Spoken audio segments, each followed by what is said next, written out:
let's turn our attention momentarily to the CO2 issue. So I became aware 6 or 7 years ago of the global greening phenomenon. So now we've been told for 60 years that as the carbon dioxide rates increase and the temperatures inexorably rise, that what will inevitably happen is that the semi-arid areas will turn arid and the deserts will expand.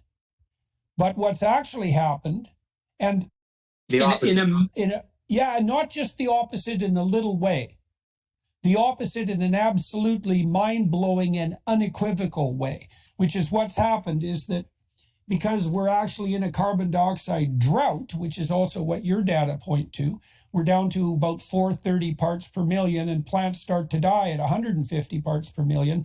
The plants are literally metaphorically gasping for breath. And so they have their stomata open too wide, and that means they lose a lot of water, and that means that the semi-arid areas in the earth are wider than they should be, larger than they could be. So now carbon dioxide levels have gone up, and not even that much. And the consequence of that is that the plants are thriving in comparison. And this has happened over only a 20-year period. And so the amount of the earth that's greened since the year 2000 is equivalent to the total land area of the United States, right? Not only that, there's been a marked improvement in crop production. It's like 13 to 15%. So not only is the planet not desertifying, it's doing the opposite, and near the deserts, right, in semi-arid areas, plus instead of that being a threat to food production, it's actually enhanced food production worldwide. So my sense is that if we weren't ideologically addled and we were looking just at the straight data with the eyes of, let's say, new investigators, we'd look at the release of carbon dioxide of the plant-based carbon dioxide sequestration from the fossil fuel reservoirs as the return of a necessary nutrient to the atmosphere, and we would consider it a net positive. And so what do you think about that? Is that, like, I just can't draw any other conclusion. When I found out that the area of green on the planet had expanded that much in 20 years, I didn't know what to think of that, because not only does it indicate that the desertification by carbon dioxide hypothesis is erroneous, it's actually the opposite of that. It's literally an anti-truth, the notion that carbon dioxide will cause desertification.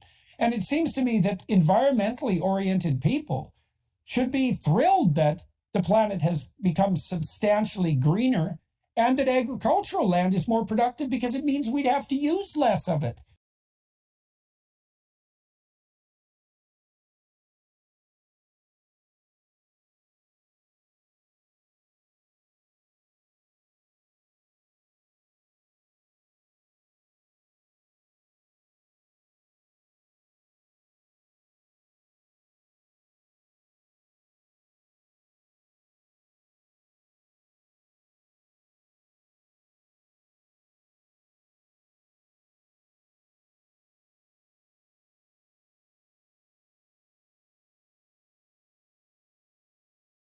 And it seems to me that environmentally oriented people should be thrilled that the planet has become substantially greener and that agricultural land is more productive, because it means we'd have to use less of it.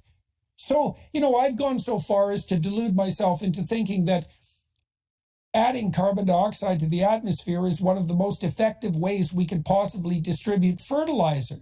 So given that we need to burn fossil fuels for all sorts of other reasons. And so that's so far away from the current narrative that it seems like a delusion.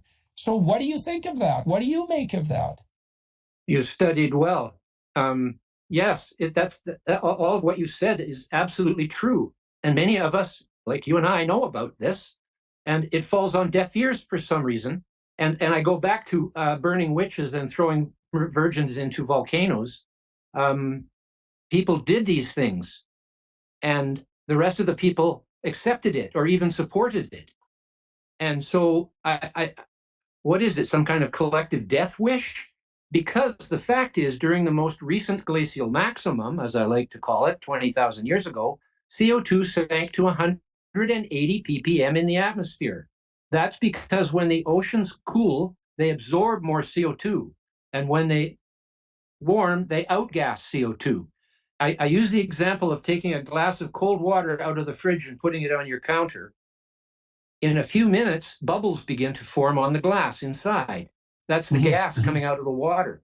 Put it back in the fridge, they disappear. So Henry's law is an actual scientific formula that determines the equilibrium between CO2 in the water and in the atmosphere. And given that the water is 70% of the land's area, this is a fairly major factor in things. And so it went down to 180. And as you know, at 150, plants die, right? So it is thought that many of the high elevation plants did die for lack of CO2, because as you go up, the air thins out. So 150 parts per million becomes a lower number as you go up. Yeah. And so because there's ash deposits at those altitudes that seem to be like pervasive. And I think that's a logical conclusion. I mean, in other words, it's not a bad hypothesis because it was so low, and so I say that human emissions of CO2 are a salvation, not a destructive tragedy or an emergency or crisis. It is actually that this species, has not only figured out how to build airplanes and spaceships and computers, but we have also reversed the continuous downward trend for the last 500 million years, with a few blips up and down in between. But for the last, say, 150 million years, it's been a steady downward line. Starting with regards to carbon dioxide percentage.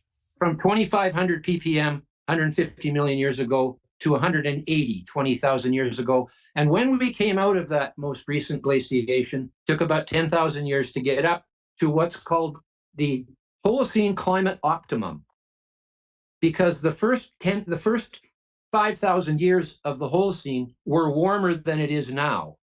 The Sahara was green. CO2 was a little bit higher. It went up to about 280 after the 180. The warming of the oceans caused outgassing and made it 280 by the time industry began. And then industry has taken it from 280 to 425 or 6 or something right now. And it just keeps getting greener, but the Sahara's not green yet. Right. Because it isn't as warm yet. I've read that it's shrinking on its southern expanse.